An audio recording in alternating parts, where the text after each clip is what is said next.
ಬಂತು ಬಂತು ದೀಪದ ಹಬ್ಬ, ಬೆಳಕಿನ ಹಬ್ಬ, ಎಲ್ಲೆಡೆ ಸಡಗರ ಹರಡುವ ಹಬ್ಬ, ಬೆಳಗಿನ ಹಬ್ಬ, ಮನೆಯನು ಮನವನು ಬೆಳಗಿತು ಹಬ್ಬ. ಕೇಳುಗರಿಗೆಲ್ಲ ನಮಸ್ಕಾರ. ನಿಮಗೆಲ್ಲರಿಗೂ ದೀಪಾವಳಿ ಹಬ್ಬದ ಹಾರ್ದಿಕ ಶುಭಾಶಯಗಳು. ಮೊನ್ನೆ ಇನ್ನು ಶ್ರಾವಣದ ಸಂಭ್ರಮ ಇತ್ತು ಅಲ್ವಾ? ಎಷ್ಟು ಬೇಗ ದೀಪಾವಳಿ ಬಂದಿದೆ ಅಂತ ಅನ್ನಿಸ್ತಾ ಇಲ್ವಾ ನಿಮ್ಗೆ? ಈಗ ನಾನು ದೀಪಾವಳಿ ಹಬ್ಬದ ವಿಶೇಷತೆ, ಅದರ ಆಚರಣೆಯ ರೀತಿ, ಅದರ ಪ್ರಾಮುಖ್ಯತೆ ಎಲ್ಲದರ ಬಗ್ಗೆ ನಿಮ್ಮೊಂದಿಗೆ ನನಗೆ ತಿಳಿದಿರೋದನ್ನ ಹಂಚ್ಕೊಳ್ಳೋಣ ಅಂತ ಬಂದಿದ್ದೀನಿ. ನೀವೆಲ್ಲ ತಯಾರಿದ್ದೀರಿ ತಾನೇ? ಬನ್ನಿ ಹಾಗಾದ್ರೆ, ಇನ್ಯಾಕ್ ತಡ? ಕೇಳಿದ್ರೆ ನಿಮ್ಗೆಲ್ಲ ಗೊತ್ತು, ನಮ್ಮ ಹಿಂದೂ ಸಂಸ್ಕೃತಿಯಲ್ಲಿ ಹಬ್ಬಗಳಿಗೆ ವಿಶೇಷ ಸ್ಥಾನ ಇದೆ ಅಂತ. ಹಬ್ಬ ಅಂದ್ರೇನೆ ಸಾಕು ಕಣ್ರಿ, ಸಡಗರ ಸಂಭ್ರಮ ಮನೆ ಮಾಡ್ಬಿಟ್ಟಿರುತ್ತೆ ಎಲ್ಲ ಕಡೆ. ಒಂದು ವಾರ ಮುಂಚಿತವಾಗಿಯೇ ಶಾಪಿಂಗ್ ಹೋಗೋದು, ಹಣತೆ, ಕ್ಯಾಂಡಲ್ಗಳಂತರೋದು, ಪಟಾಕಿಗಳಂತರೋದು, ಹೊಸ ಬಟ್ಟೆ ಖರೀದಿ ಮಾಡೋದು, ಸಂಭ್ರಮವೂ ಸಂಭ್ರಮ ಅಲ್ವಾ? ಮನುಷ್ಯನ ದಿನನಿತ್ಯದ ಯಾಂತ್ರಿಕ ಬದುಕಿಗೆ ಮೆರುಗನ್ನಿಡೋ ಶಕ್ತಿ ಈ ಹಬ್ಬಗಳಿಗಿದೆ ಕಣ್ರಿ. ನೆಂಟ್ರಿಷ್ಟ್ರು, ಕುಟುಂಬದ ಸದಸ್ಯರು, ಸ್ನೇಹಿತರು, ಬಂಧು ಬಳಗದವರು ಎಲ್ಲ ಒಟ್ಟಿಗೆ ಕಲಿತು ಸಮಯ ಕಳೆಯೋಕೆ ಇದೊಂದು ಸದಾವಕಾಶ ಅನ್ಬಹುದು. ಈಗ ದೀಪಾವಳಿ ಹಬ್ಬದ ಬಗ್ಗೆ ಹೇಳ್ಬಿಡ್ತೀನಿ. ದೀಪಾವಳಿ ಅಂದ್ರೆ ದೀಪಗಳ ಸಾಲು ಎಂದರ್ಥ. ಆವಳಿ ಅಂದ್ರೆ ಸಾಲು ಅನ್ನೋ ಅರ್ಥ. ಇದು ಆಶ್ವಯುಜ ಮಾಸದ ಕೊನೆ ಹಾಗೂ ಕಾರ್ತೀಕ ಮಾಸದ ಪ್ರಾರಂಭದ ದಿನ ಬರುತ್ತೆ. ಇದನ್ನ ದೀವಳಿಗೆ ಅಂತಲೂ ಕರೀತಾರೆ. ಇದು ಬೆಳಕಿನ ಹಬ್ಬ. ನಮ್ಮ ನಂಬಿಕೆ ಪ್ರಕಾರ ಬೆಳಕು ಜ್ಞಾನದ ಸಂಕೇತ, ಕತ್ತಲು ಅಜ್ಞಾನದ ಸಂಕೇತ. ಆದ್ದರಿಂದ ಜ್ಞಾನದ ದೀಪ ಹಚ್ಚಿ ಅಜ್ಞಾನದ ಅಂಧಕಾರವನ್ನ ಹೋಗಲಾಡಿಸಬಹುದು ಎನ್ನುವುದೇ ಈ ಹಬ್ಬದ ವೈಶಿಷ್ಟ್ಯ. ಇನ್ನು ಎಲ್ಲ ಹಬ್ಬಗಳು ಒಂದೊಂದು ದಿನ ಬಂದ್ರೆ ಈ ಹಬ್ಬ ಒಟ್ಟು 4 ದಿನ ಬರುತ್ತೆ. ಮೊದಲನೇ ದಿನ ನೀರ್ ತುಂಬೋ ಹಬ್ಬ, 2ನೇ ದಿನ ನರಕ ಚತುರ್ದಶಿ, 3ನೇ ದಿನ ಅಮಾವಾಸ್ಯೆ ಬರುತ್ತೆ, ಅಂದು ಲಕ್ಷ್ಮೀ ಪೂಜೆ ಇರುತ್ತೆ, 4ನೇ ದಿನವೇ ಬಲಿಪಾಡ್ಯಮಿ. ನೀರ್ ತುಂಬೋ ಹಬ್ಬದ ಬಗ್ಗೆ ಈಗ ಹೇಳ್ಬಿಡ್ತೀನಿ. ದಿನ ನೀರ್ ತುಂಬತಾನೆ ಇರ್ತೀವಿ ಅಲ್ವಾ, ಅದ್ರಲ್ಲೇನ್ ವಿಶೇಷ ಅಂತ ನೀವು ಕೇಳಬಹುದು ಅಲ್ವಾ? ಈ ದಿನ ನೀರೊಲೆನ, ಹಂಡೆನ ಶುಭ್ರಾಗಿ ತೊಳೆದು ಅದಕ್ಕೆ ನೀರ್ ತುಂಬಿ ಅದ್ರ ಸುತ್ತಲೂ ಸುಣ್ಣ ಕೆಮ್ಮಣ್ಣು ಪಟ್ಟಿ ಬೆಳೆದು ಬಣ್ಣದ ರಂಗೋಲಿಯಿಂದ ಅಲಂಕಾರ ಮಾಡಿ, ಮಹಾಲಿಂಗನ್ ಬಳ್ಳಿ ಅಂತ ಸಿಗುತ್ತಪ್ಪ, ನಮ್ಮ ಮಲೆನಾಡ್ ಕಡೆ ಅದನ್ನ ಹಿಂಡ್ಲಚ್ಚಿ ಬಳ್ಳಿ ಅಂತ ಕರೀತಾರೆ, ಮಾಲಿಂಗನ್ ಬಳ್ಳಿ ಅಂತಾರೆ ಇಲ್ಲೆಲ್ಲ. ಆ ಬಳ್ಳಿನ ಹಂಡೆ ಸುತ್ತ ಸುತ್ತಿ ಅಲಂಕಾರ ಮಾಡಿ ಅರಿಶಿನ ಕುಂಕುಮ ಏರಿಸಿ ಪೂಜೆ ಮಾಡ್ತಾರೆ. ಅವತ್ತೇ ಹಬ್ಬ ಶುರು ಆಗೋದು. ಈಗಂತೂ ಬಿಡಿ, ಬಾಯ್ಲರು ಗೀಜರು ಬಂದ್ಬಿಟ್ಟು ಹಂಡೆ ಅಂದರೆ ಏನು ಅಂತಲೇ ಜನಕ್ಕೆ ಗೊತ್ತಿಲ್ವಾಗ್ಬಿಟ್ಟಿದೆ. ಅವತ್ತೇ ಸಂಜೆ ಅಳಿಯಂದ್ರು, ಹೊಸದಾಗಿ ಮದ್ವೆ ಆಗಿರೋ ಅಳಿಯಂದ್ರು ಇರ್ತಾರಲ್ಲ, ಅವ್ರ ಮಾವನ್ ಮನೆಗೆ ಬರೋದು ಕೂಡ ಇರುತ್ತೆ.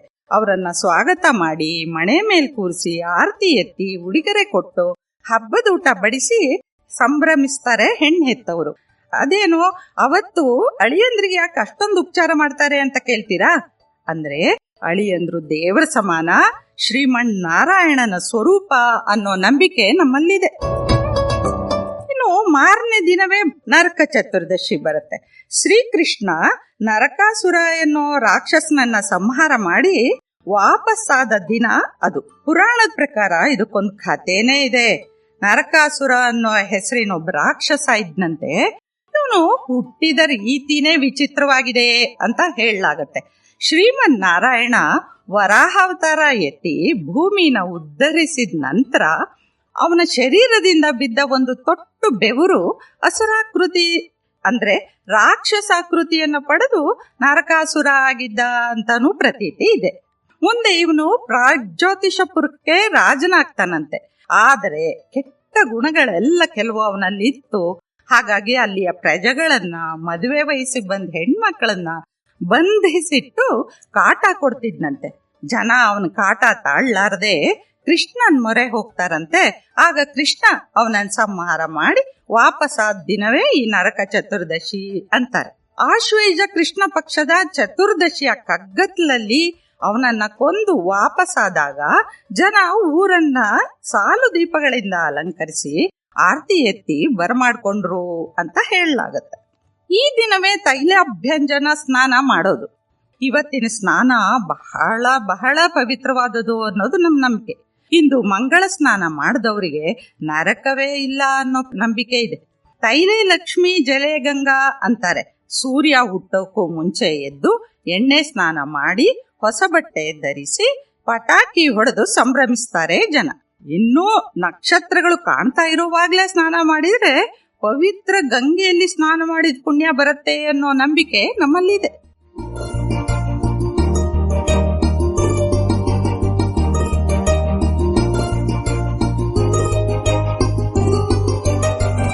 ದೀಪದಿಂದ ದೀಪವ ಬೆಳಗುವ ಹಾಗೆ, ಹೃದಯದಿಂದ ಹೃದಯವ ಬೆಸೆಯುವ ಹೀಗೆ, ದ್ವೇಷವ ಸುಟ್ಟು ಕ್ಲೇಶವ ಬಿಟ್ಟು ಒಂದಾಗಿ ಎಲ್ಲರೂ ಪ್ರೀತಿಯ ಹಂಚುವ ಹಬ್ಬ. ನಾ ಚಿಕ್ಕವಳಾಗಿದ್ದಾಗ ನಂಗಿನ್ನೂ ನೆನಪಿದೆ.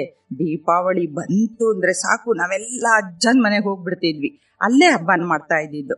ನನ್ನ ಅಣ್ಣ, ತಮ್ಮ, ಅಕ್ಕ, ನಾನು ಎಲ್ಲರೂ ಹಬ್ಬಕ್ಕೆ ಅಲ್ಲಿಗೆ ಹೋಗಿ ಸಂಭ್ರಮ ಪಡ್ತಾ ಇದ್ವಿ. ನಮ್ಮ ಅಮ್ಮ ಅಜ್ಜಿ ನಮ್ಮನ್ನ ಬೆಳಗಿನ ಜಾವನೆ ಎಬ್ಸಿ ಇನ್ನೂ ಮಧ್ಯರಾತ್ರಿ 3-3:30 ಆಗಿರ್ತಿತ್ತೋ ಏನೋ, ಹಸೆ ಬರೆದು ಅದ್ರ ಮೇಲೆ ಮಣೆ ಹಾಕಿ ಅದ್ರ ಮೇಲೊಂದು ಶಲ್ಯ ಹಾಸಿ ಸಾಲಾಗಿ ನಮ್ಮನ್ನೆಲ್ಲ ಕೂರಿಸಿ ಹಣೆ ಕುಂಕುಮ ಇಟ್ಟು ವಿಳ್ಳೆದೆಲೆ ಪಟ್ಟಿಯನ್ನು ನಮ್ಮ ಕೈಲಿ ಮುಟ್ಟಿಸಿ ನೆತ್ತಿಗೆ ಹೂವಿಂದ ಎಣ್ಣೆ ಒತ್ತಿದ ಶಾಸ್ತ್ರ ಎಲ್ಲ ಮಾಡಿ ಬಿಸಿ ಬಿಸಿ ನೀರಲ್ಲಿ ಸ್ನಾನ ಮಾಡಿಸ್ತಾ ಇದ್ರು. ಎಣ್ಣೆ ಶಾಸ್ತ್ರ ಮಾಡುವಾಗ ನನ್ನ ಅಣ್ಣ ತಮ್ಮರಿಗೆ ಏನ್ ಹೇಳ್ತಿದ್ರು ಗೊತ್ತಾ? ನಂಗೆ ಇನ್ನೂ ನೆನಪಿದೆ. ಅಶ್ವತ್ಥಾಮ ಬಲಿರ್ವ್ಯಾಸೋ ಹನುಮಾಂಶ್ಚ ವಿಭೀಷಣ ಕೃಪ ಪರಶುರಾಮಶ್ಚ ಸಪ್ತೈತೆ ಚಿರಂಜೀವಿನಃ ಅಂತ. ಅಂದ್ರೆ ಈ 7 ಜನರ ರೀತಿ ನೀನು ಚಿರಂಜೀವಿ ಆಗು ಅಂತ ಹೇಳಿ ಎಣ್ಣೆ ಹಚ್ತಾ ಇದ್ರು. ಹೆಣ್ಮಕ್ಳಿಗೆ ಅಹಲ್ಯ, ದ್ರೌಪದಿ, ತೀತ, ತಾರಾ, ಮಂದೋದರಿ ತಥಾ ಪಂಚಕನ್ಯಾ ಸ್ಮರೆ ನಿತ್ಯಂ ಮಹಾಪಾತಕ ನಾಶನಂ ಅಂತ ಹೇಳ್ಬಿಟ್ಟು ಎಣ್ಣೆ ಹಚ್ಚಿ ಅಭ್ಯಂಜನ ಮಾಡಿಸ್ತಾ ಇದ್ದಿದ್ದು. ನಮ್ಗೆಲ್ಲ ಆಗ ಅಷ್ಟೇನು ಅರ್ಥ ಆಗ್ತಿರ್ಲಿಲ್ಲ. ನಾವೆಲ್ಲ ಚಿಕ್ಕವರು, ನಿದ್ದೆ ಮಂಪ್ರು ಬೇರೆ, ಕಣ್ಣೇ ಪೂರ್ತಿ ಬಿಡದೆ ಹಾಗೆ ತೈಲಾಭ್ಯಂಜನ ಸ್ನಾನನೂ ಆಗೋಗ್ಬಿಟ್ಟಿರೋದು. ಪಟಾಕಿ ಬಗ್ಗೆ ಮಾತ್ರ ನಮ್ ಗಮನ ಇರ್ತಿತ್ತೆ ಹೊರತು ಬೇರೆ ಯಾವುದು ಇರ್ತಾನೆ ಇರ್ಲಿಲ್ಲ. ಆಮೇಲೆ ಹೊಸ ಬಟ್ಟೆ ಹಾಕೊಂಡು ಹಿರಿಯರಿಗೆ ನಮಸ್ಕಾರ ಮಾಡಿ ನಂತರ ಪೂಜೆ, ತೀರ್ಥ, ಪ್ರಸಾದ ಎಲ್ಲ ತಗೊಂಡ್ಮೇಲೇನೆ ಪಟಾಕಿ ಹೊಡಿಯೋಕ್ ಬಿಡ್ತಾ ಇದ್ದಿದ್ದು ನಮ್ಮಜ್ಜ. ಊಟ ಅಂತೂ ಭರ್ಜರಿಯಾಗಿರ್ತಿತ್ತು. ಭರ್ಜರಿ ಭೋಜನ, ವಿಶೇಷ ಭಕ್ಷ್ಯಗಳಿರ್ತಿತ್ತು. ಸಖತ್ತು ಮಜಾ ಬರ್ತಿತ್ತು ಕಣ್ರಿ. ಅದೇನೋ ಹೇಳ್ತಾರಲ್ಲ, ಸವಿ ಸವಿ ನೆನಪು ಸಾವಿರ ನೆನಪು ಅಂತ. ಹಾಗೆ ಈಗ ನೆನ್ಸ್ಕೊತಾ ಇರ್ತೀನಿ ಅವಾಗವಾಗ. ಈ ಹರಳೆಣ್ಣೆ ಅಭ್ಯಂಜನಕ್ಕೆ ವೈಜ್ಞಾನಿಕ ಮಹತ್ವವೂ ಇದೆಯಪ್ಪ. ಈ ಹರಳೆಣ್ಣೆ ತಂಪು, ನಿಮ್ಗೆ ಗೊತ್ತು, ತುಂಬಾ ತಂಪು. ಇದನ್ನು ಹಚ್ಚೋದ್ರಿಂದ ಅದು ಉಷ್ಣ ಕಡಿಮೆ ಮಾಡಿ ನೆತ್ತಿಯನ್ನ ತಂಪಾಗಿಸೋದ್ರ ಜೊತೆಗೆ ಚಳಿಗೆ ಒಡೆದೋಗಿರುತ್ತಲ್ಲ ಚರ್ಮ, ಅದಕ್ಕೆ ಕಾಂತಿನೂ ಕೊಡುತ್ತೆ. ಈಗ ಹೇಗಾಗ್ಬಿಟ್ಟಿದೆ ಅಂದ್ರೆ ಎಲ್ಲರದ್ದು ದಾವಂತದ ಬದುಕು. ಹರಳೆಣ್ಣೆ ಹಚ್ಚಿ ನೆನ್ಸೋಕೆ ಸಮಯ ಆಗ್ಲಿ ಇಲ್ಲ, ವ್ಯವಧಾನ ಮೊದಲೇ ಇಲ್ಲವಾಗ್ಬಿಟ್ಟಿದೆ. ಎಲ್ಲ ಸೋಪು ಶಾಂಪೂಗಳ ಹಾವಳಿನೇ ಜಾಸ್ತಿ ಆಗ್ಬಿಟ್ಟಿದೆ. ಅದನ್ನೇ ಜಾಸ್ತಿ ಬಳಸೋದು ಕೂಡ. ನಿಜ ಹೇಳ್ಬೇಕು ಅಂದ್ರೆ ಸ್ನಾನಕ್ಕೆ ಈ ಹರಳೆಣ್ಣೆ ಸೀಗೆ ಪುಡಿನೇ ಬೆಸ್ಟ್ ಕಣ್ರಿ. ಇವುಗಳಲ್ಲಿ ಯಾವುದೇ ಹಾನಿಕಾರಕ ರಾಸಾಯನಿಕವೂ ಇರೋಲ್ಲ. ಚರ್ಮ ಮೃದುವಾಗುತ್ತೆ, ಹೊಳಪಾಗುತ್ತೆ, ನೆತ್ತಿ ತಂಪಾಗುತ್ತೆ, ಕೂದಲು ಸೊಂಪಾಗಿ ಬೆಳೆಯುತ್ತೆ ಕೂಡ. ಇನ್ನು 3ನೇ ದಿನ ಬರೋದೇ ಅಮಾವಾಸ್ಯೆ. ಅವತ್ತು ಮಾಡೋ ಲಕ್ಷ್ಮೀ ಪೂಜೆಗೆ ಬಹಳ ಬಹಳ ಮಹತ್ವ ಇದೆ. ವ್ಯಾಪಾರಸ್ಥರು, ಮಾಲೀಕರು, ಉದ್ಯೋಗಿಗಳು ತಮ್ಮ ಅಂಗಡಿ ಮುಂಗಟ್ಟುಗಳನ್ನ ಸ್ವಚ್ಛ ಮಾಡಿ ದೀಪಗಳಿಂದ ಸಿಂಗಾರ ಮಾಡಿ ಭಕ್ತಿ ಶ್ರದ್ಧೆಗಳಿಂದ ಪೂಜೆ ಮಾಡಿ ಸಿಹಿ ಹಂಚ್ತಾರೆ. ಈ ದಿನ ಶ್ರೀಲಕ್ಷ್ಮಿ ಪಂಚಾಯತನ ಅಂದ್ರೆ ಇಂದ್ರ, ಕುಬೇರ, ವಿಷ್ಣು, ಗಜೇಂದ್ರ ಇವರೆಲ್ಲರ ಸಹಿತ ಆಗಮಿಸಿ ಪ್ರಪಂಚಕ್ಕೆ ಧನ ಕನಕಾದಿಗಳನ್ನ ಕೊಡ್ತಾಳೆ ಅನ್ನೋ ನಂಬಿಕೆ ನಮ್ಮಲ್ಲಿದೆ. ಈ ಪುರಾಣದ ಪ್ರಕಾರ ಹಣದೊಡತಿ ಲಕ್ಷ್ಮಿ ಅಲ್ವಾ, ಅದೃಷ್ಟ ದೇವತೆ ಕೂಡ ಅವಳು. ದೇವದಾನವರು ಹಾಲ್ಗಡಲು ಕಡೆದಾಗ ಅಮೃತ, ಕಾಮಧೇನು, ಚಿಂತಾಮಣಿ, ಹಾಲಾಹಲದ ಜೊತೆಗೆ ಈ ಲಕ್ಷ್ಮಿಯೂ ಉದ್ಭವ ಆದ್ಲಂತೆ. ಅವಳನ್ನು ಪೂಜಿಸಿದ್ರೆ ಲಕ್ಷ್ಮಿ ವೃದ್ಧಿ ಆಗತ್ತೆ ಅನ್ನೋ ಪ್ರಬಲವಾದ ನಂಬಿಕೆ ನಮ್ದು. ಹಾಗಾಗಿ ಎಲ್ಲರೂ ಭಕ್ತಿ ಶ್ರದ್ಧೆಗಳಿಂದ ಪೂಜೆ ಮಾಡಿಬಿಟ್ಟು ಸಿಹಿ ಹಂಚ್ತಾರೆ. ಇನ್ನು 4ನೇ ದಿನವೇ ಬಲೀಂದ್ರನ್ ಪೂಜೆ ಬರೋದು. ಬಲಿಪಾಡ್ಯಮಿ ಅಂತಾನೂ ಕರೀತಾರೆ ಇದಕ್ಕೆ. ವಿಷ್ಣು ವಾಮನ ರೂಪದಲ್ಲಿ ಬಂದು ಬಲೀಂದ್ರನನ್ನ ತುಳಿದ ದಿನ ಅವತ್ತು ಅನ್ನಲಾಗುತ್ತೆ.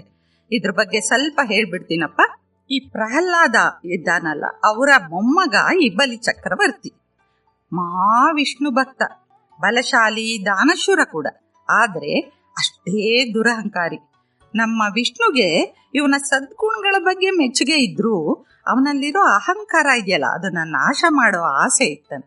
ಹಾಗಾಗಿ ವಾಮನ ರೂಪ ತಾಳಿ ತನ್ನ ಪಾದದಳತೆಯ 3 ಅಡಿ ಭೂಮಿ ಬೇಕು ಅಂತ ಬಲೀಂದ್ರನನ್ನ ಕೇಳಿದ್ನಂತೆ.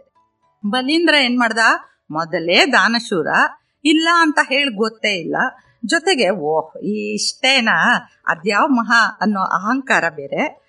ಆ ಒಟುವಿನ ಹುಚ್ಚುತನಕ್ಕೆ ನಗ್ತಾ ನಗ್ತಾ ಒಪ್ಪಿಗೆ ಕೊಟ್ಟೇ ಬಿಟ್ಟ. ಕ್ಷಣಾರ್ಧದಲ್ಲೇ ವಾಮನ ಭೂಮಂಡಲವನ್ನೇ ವ್ಯಾಪಿಸಿ ಬೆಳೆದು ತ್ರಿವಿಕ್ರಮನಾದ್ನಂತೆ. 1 ಪಾದದಿಂದ ಆಕಾಶ, 2ನೇ ಪಾದದಿಂದ ಇಡೀ ಭೂಮಂಡಲವನ್ನೇ ಆಕ್ರಮಿಸಿ 3ನೇ ಹೆಜ್ಜೆ ಎಲ್ಲಿಡ್ಲಿ ಅಂತ ಕೇಳ್ತಾನೆ.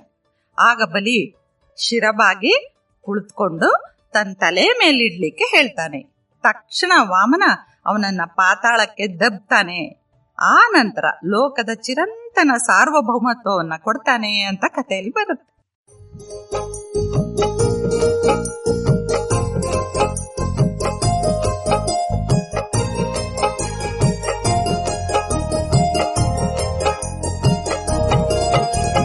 ಸಾಲು ಹಣತೆಯಲ್ಲಿ ದೀಪವ ಬೆಳಗಿಸು ದೀಪಾವಳಿ ಹಬ್ಬ, ಕತ್ತಲು ಕಳೆಯುತ್ತ ಹರುಷವ ಹಂಚುವ ತನು ಮನ ತಣಿಸುವ ಹಬ್ಬ. ಭಾಂಡವ ತೊಳೆದು ಗಂಗೆಯ ನೆನೆದು ಜಲಗಭಿನಮಿಸುವ ಹಬ್ಬ. ಭಾಂಡವ ತೊಳೆದು ಗಂಗೆಯ ನೆನೆದು ಜಲಗಭಿನಮಿಸುವ ಹಬ್ಬ. ದೈತ್ಯ ನರಕನ ಕೊಂದು ಯುವತಿಯರ ಸಲಗಿದ ಕೃಷ್ಣನ ಹಬ್ಬ. ದೈತ್ಯ ನರಕನ ಕೊಂದು ಯುವತಿಯರ ಸಲಗಿದ ಕೃಷ್ಣನ ಹಬ್ಬ. ಧನಲಕುಮಿಯ ಇಷ್ಟದಿ ಪೂಜಿಪ ಸಿರಿದೇವಿಯವರ ಹಬ್ಬ. ಧನಲಕುಮಿಯ ಇಷ್ಟದಿ ಪೂಜಿಪ ಸಿರಿದೇವಿಯವರ ಹಬ್ಬ. ದಾನ ಬೇಡಿ ಬಲಿಯನ್ನು ಧರಿಸಿದ ತ್ರಿವಿಕ್ರಮ ವಾಮನನ ಹಬ್ಬ. ದಾನ ಬೇಡಿ ಬಲಿಯನ್ನು ಧರಿಸಿದ ತ್ರಿವಿಕ್ರಮ ವಾಮನನ ಹಬ್ಬ. ವರುಷದ ನವ ವರುಷದ ಹೊಸತನ ತುಂಬುವ ಹಬ್ಬ. ಸಿದ್ಧಿ ವೃತ್ತಿ ಸಮೋದ ಪ್ರಮೋದದ ಹರಗೆಯು ಭರಿಸುವ ಹಬ್ಬ. ಸಿದ್ಧಿ ವೃತ್ತಿ ಸಮೋದ ಪ್ರಮೋದದ ಹರಗೆಯು ಭರಿಸುವ ಹಬ್ಬ. ಈ ಬಲಿ ಚಕ್ರವರ್ತಿ ಭೂಮಿಗೆ ಬರೋ ದಿನ ಜನ ಸಾಲು ದೀಪಗಳಿಂದ ಅಲಂಕರಿಸಿ ಪಟಾಕಿ, ಬಾಣ, ಬಿರುಸು ಹೊಡೆದು ಹರ್ಷ ವ್ಯಕ್ತಪಡಿಸ್ತಾರೆ ಅಂತ ಹೇಳಲಾಗತ್ತೆ. ನಮ್ಮ ಕಡೆ ಸಗಣಿಲಿ ಕೆರಕ ಅಂತ ಮಾಡ್ತೀವಿ. ಅದು ಒಂದು ಕೊಳನ ಬರೆದು ಅದರ ಮೇಲೆ ಕೆರಕ ಇಟ್ಟು ಅದರ ಮೇಲೆ ಚೆಂಡು ಸೆಕ್ಸಿ ಪೂಜೆ ಮಾಡ್ತೀವಿ. ಮನೆಯ ಎಲ್ಲಾ ಹೊಸಲುಗಳ ಮೇಲೂ 2 ಕಡೆ ಈ ಕೆರಕನ್ನ ಇಟ್ಟು ಪೂಜಿಸ್ತೀವಿ. ಅವತ್ತೇ ಗೋವುಗಳಿಗೆ ಮೈ ತೊಳೆದು ಅವುಗಳಿಗೆ ಸುಣ್ಣ ಕೆಮ್ಮಣ್ಣಿಂದ ಅಲಂಕಾರ ಮಾಡಿ ಕೋಡಿಗೆ ಬಣ್ಣ ಹಚ್ಚಿ ಟೇಪ್ಗಳನ್ನು ಕಟ್ಟಿ ಕುತ್ತಿಗೆ ಗೆಜ್ಜೆ, ಚೆಂಡು ಹೂವಿನ ಹಾರ ಎಲ್ಲ ಹಾಕಿ ಪೂಜೆ ಮಾಡ್ತಾರೆ. ಬಲೀಂದ್ರನ್ ಪೂಜೆ ಮಾಡುವಾಗ ಹಾಲು ಹಳ್ಳವಾಗಿ ಬೆಣ್ಣೆ ಬೆಟ್ಟವಾಗಿ ಬಲಿಚಕ್ರವರ್ತಿಯು ತನ್ನ ರಾಜ್ಯಕ್ಕೆ ತಾನೇ ಬಂದ ಉಗೆ ಉಗೆ ಅಂತ ಹೇಳ್ತಾ ಪೂಜೆ ಮಾಡ್ತಾರೆ. ಬಲೀಂದ್ರನಿಗೆ ನಮಸ್ಕರಿಸ್ಬಿಟ್ಟು ಪಟಾಕಿ ಹಚ್ಚಿ ಸಂಭ್ರಮಿಸ್ತಾರೆ. ಈ ಗೋವುಗಳಿಗೆ ಅಲಂಕಾರ ಮಾಡ್ತಾರೆ ಅಂದಿದ್ದೆ ಅಲ್ವಾ, ಅವುಗಳಿಗೆ ಅವತ್ತು ಸಿಹಿ ಕುಂಬಳಕಾಯಲ್ಲಿ ಇಡ್ಲಿ, ಪಾಯಸ ಎಲ್ಲ ಮಾಡಿ ತಿನ್ಲು ಕೊಡ್ತಾರಪ್ಪ. ಬೇಡಿದ ವರಗಳನ್ನೆಲ್ಲ ನೀಡೋ ಕಾಮಧೇನು ಈ ಗೋಮಾತೆ ಅಂತ ನಮ್ಮಲ್ಲಿ ಪ್ರಬಲವಾದ ನಂಬಿಕೆ. ಒಂದು ಗೋವಿನಲ್ಲಿ ತಲೆಯಿಂದ ಬಾಲದವರೆಗೂ ಪಾದದವರೆಗೂ 3 ಕೋಟಿ ದೇವತೆಗಳು ವಾಸವಾಗಿರ್ತಾರೆ ಅನ್ನೋ ನಂಬಿಕೆ ಇದೆ. ಹಾಗಾಗಿ ಗೋವುಗಳನ್ನ ಅಂದು ಪೂಜೆ ಮಾಡ್ತಾರೆ. ಇನ್ನು ಈ ದೀಪಾವಳಿಗೆ ದೀಪ ಹಚ್ತಾರಲ್ಲ, ಅದಕ್ಕೇನಾದ್ರೂ ವೈಜ್ಞಾನಿಕ ಕಾರಣ ಇದೆಯಾ ಅಂತ ಯೋಚನೆ ಬಂತು. ಹೀಗೆ ಹುಡುಕ್ತಾ ಇರುವಾಗ ವಿಷಯ ತಿಳಿದು ಬಂತು. ಅದನ್ನ ನಿಮ್ಮ ಮುಂದೆ ಈಗ ಹಂಚ್ಕೊಳ್ತಾ ಇದ್ದೀನಿ. ಹೌದು, ದೀಪ ಹಚ್ಚೋಕ್ಕೂ ಒಂದು ಕಾರಣ ಇದೆ. ಹಿಂದೆ ನಮ್ಮ ಪೂರ್ವಜರು ಧ್ರುವ ಪ್ರದೇಶಗಳಲ್ಲೂ ವಾಸ ಮಾಡ್ತಾ ಇದ್ರು. ಹೌದು ತಾನೆ, ವಾಸ ಮಾಡ್ತಾ ಇದ್ರು. ಅಲ್ಲಿ ವರ್ಷದ 6 ತಿಂಗಳವರೆಗೆ ಬೆಳಕಿದ್ರೆ ಇನ್ನು 6 ತಿಂಗಳು ಬರೀ ಕತ್ಲೆ ಇರ್ತಾ ಇತ್ತು. ಮೇಷ ಸಂಕ್ರಾಂತಿ ದಿನ ಏರೀಸ್ ಜೋಡಿ ಹಾಕಿದ್ಯಲ್ಲ, ಅವತ್ತು ಮೇಷ ಸಂಕ್ರಾಂತಿ ದಿನ ಸೂರ್ಯ ಕಂಡು ತುಲಾ ಸಂಕ್ರಾಂತಿ ದಿನ ಲಿಬ್ರಾ ಅಂತ ಕರೀತಾರೆ, ಅವತ್ತು ಮುಳುಗ್ ಬಿಡ್ತಿದ್ದ. ಅಂದಿನಿಂದ ಮುಂದಿನ 6 ತಿಂಗಳವರೆಗೆ ಜನ ಕಗ್ಗತ್ಲಲ್ಲೇ ಕಾಲ ಕಳಿಬೇಕಾಗ್ತಿತ್ತು. ದಟ್ಟವಾದ ಕಾಡು ಬೇರೆ. ಈಗ ಬಿಡಿ, ಜನ ಎಲ್ಲಾ ಮರಗಳನ್ನು ಕಡಿದು ಕಾಡೇ ಇಲ್ದಂತೆ ಮಾಡಿಬಿಟ್ಟಿದ್ದಾರೆ. ಹಾಗಂದ್ರೆ ಏನು ಅಂತ ಕೇಳೋ ಹಾಗ ಆಗ್ಬಿಟ್ಟಿದೆ. ಇದು ಅದನ್ನು ಹುಡುಕೊಂಡು ಹೋಗ್ಬೇಕಾದ ಪರಿಸ್ಥಿತಿ ಬಂದ್ಬಿಟ್ಟಿದೆ. ಇರ್ಲಿ, ಏನ್ ಹೇಳ್ತಿದ್ದೆ? ದಟ್ಟವಾದ ಕಾಡು, ಕಗ್ಗತ್ಲೆ ಇದ್ದಿದ್ರಿಂದ ಜನ ಅಲ್ಲೆಲ್ಲ ಓಡಾಡಕ್ಕೆ ಕಷ್ಟ ಆಗ್ತಾ ಇತ್ತು. ಈಗಿನ ಹಾಗೆ ವಿದ್ಯುತ್ ದೀಪದ ವ್ಯವಸ್ಥೆನೂ ಇರ್ಲಿಲ್ಲ. ಹಾಗಾಗಿ ಬೆಳಕಿಗಾಗಿ ಜನ ದೀಪ ಹಚ್ಚಲಿಕ್ಕೆ ಶುರು ಮಾಡಿದ್ರು. ಇದು ನಿಜವಾದ ಕಾರಣ ಅಂತ ಹೇಳ್ತಾರೆ. ಬರಬರುತ್ತಾ ಅದಕ್ಕೆ ಅನೇಕ ಪುರಾಣ ಕಥೆಗಳು ತಳುಕು ಹಾಕೊಂಡ್ವು ಅಂತಾನು ತಿಳಿತಾ ಇದೆ. ಅದೇನೇ ಇರ್ಲಿ, ದೀಪಾವಳಿಲಿ ದೀಪಗಳದ್ದೇ ವಿಶೇಷ ಅನ್ನೋದಂತೂ ಸತ್ಯ. ಇನ್ನು ಇದು ಎಲ್ಲೆಲ್ಲ ಆಚರಣೆಯಲ್ಲಿದೆ ಅಂತ ಹೇಳ್ಬಿಡ್ತೀನಿ. ಇದು ನಮ್ಮ ದೇಶದಲ್ಲಿ ಮಾತ್ರ ಆಚರಿಸೋ ಹಬ್ಬ ಅಲ್ಲಪ್ಪ. ಬಹಳಷ್ಟು ದೇಶಗಳಲ್ಲಿ ಬೇರೆ ಬೇರೆ ಹೆಸರುಗಳಿಂದ ಇದನ್ನ ಆಚರಿಸ್ತಾರೆ. ಸಿಂಗಪುರ್, ಥೈಲ್ಯಾಂಡ್ನಲ್ಲಿ ಕಾಳಿ ಚೌದಾಸಿ ಅಂತ ಕರೆದ್ರೆ, ನೇಪಾಳದಲ್ಲಿ ತಿಹಾರ್, ಸ್ವಾಂತಿ ಅಂತ ಕರೀತಾರೆ.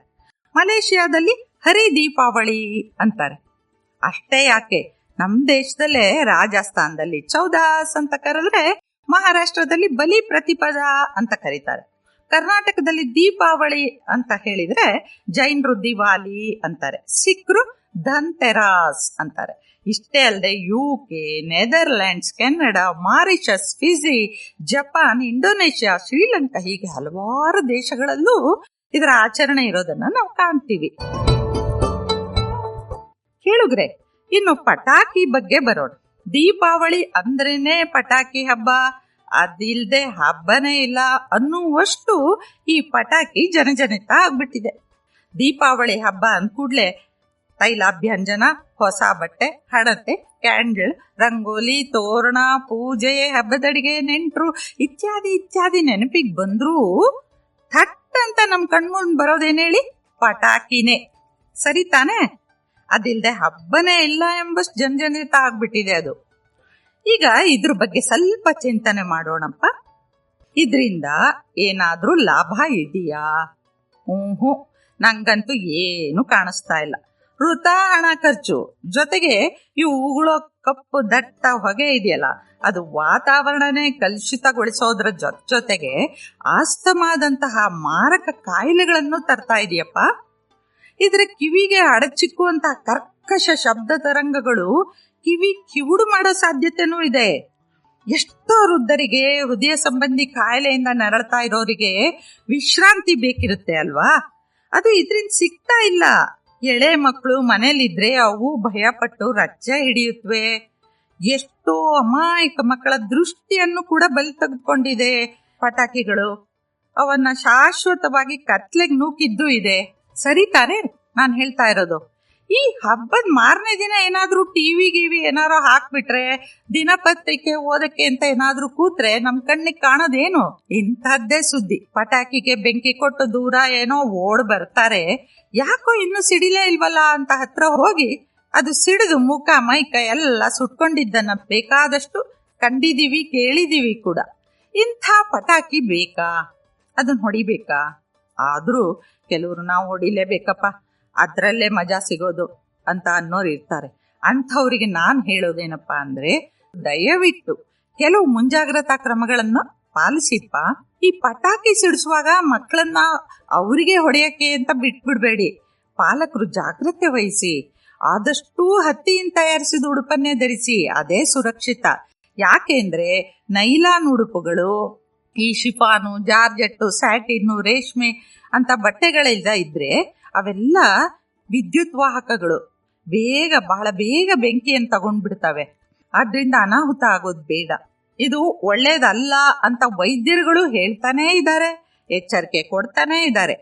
ಅವ್ರು ಹೇಳೋದು ನಮ್ಗೆ ಒಳ್ಳೇದಕ್ಕೆ ಅಲ್ವಾ? ದಯವಿಟ್ಟು ನನ್ನ ವಿನಂತಿ ಏನು ಅಂದ್ರೆ, ಎಲ್ರೂ ಡಾಕ್ಟರ್ ಹೇಳೋದನ್ನ ಕೇಳಿ ಪಾಲಿಸಿ. ಎಲ್ರೂ ಮೊದಲು ಸುರಕ್ಷಿತವಾಗಿರೋದನ್ನ ಕಲಿಯೋಣ. ಮೊದಲು ಜೀವ, ಅದಿದ್ರೆ ತಾನೇ ಜೀವನ. ಪ್ರಗತಿಯ ಸಂಕೇತವಾಗಿ ದೀಪ ಹಚ್ಚಿಡಿ. ಎಷ್ಟು ಬೇಕಾದ್ರೂ ಈ ದೀಪಗಳನ್ನು ಹಚ್ಚಿಪ್ಪ, ಅದು ಕಣ್ಣಿಗೂ ಹಿತ, ಮನಸ್ಸಿಗೂ ಮುದ ಕೊಡುತ್ತೆ ಅಲ್ವಾ? ಓಹ್, ಮಾತಾಡ್ತಾ ಸಮಯ ಕಳೆದದ್ದೇ ತಿಳಿಲಿಲ್ಲ. ಮತ್ತೊಮ್ಮೆ ನಿಮ್ಗೆಲ್ರಿಗೂ ದೀಪಾವಳಿ ಹಬ್ಬದ ಹಾರ್ದಿಕ ಶುಭಾಶಯಗಳನ್ನ ತಿಳಿಸ್ತಾ ಇದ್ದೀನಿ. ಹಬ್ಬ ಚೆನ್ನಾಗಿ ಮಾಡಿ. ದೀಪಾವಳಿ ಹಬ್ಬ ನಿಮ್ಗೆಲ್ರಿಗೂ ಸುಖ, ಶಾಂತಿ, ಸಂಭ್ರಮಗಳನ್ನ ತಂದ್ಕೊಡ್ಲಿ. ಪ್ರೀತಿಯ ಬೆಳಕು ನಿಮ್ಮೆಲ್ಲರ ಮನಗಳಲ್ಲಿ ಸದಾ ತುಂಬಿರ್ಲಿ ಅಂತ ಹಾರೈಸ್ತಾ ನಾನು ನನ್ನ ಮಾತನ್ನು ಮುಗಿಸ್ತೀನಿ. ನಮಸ್ಕಾರ.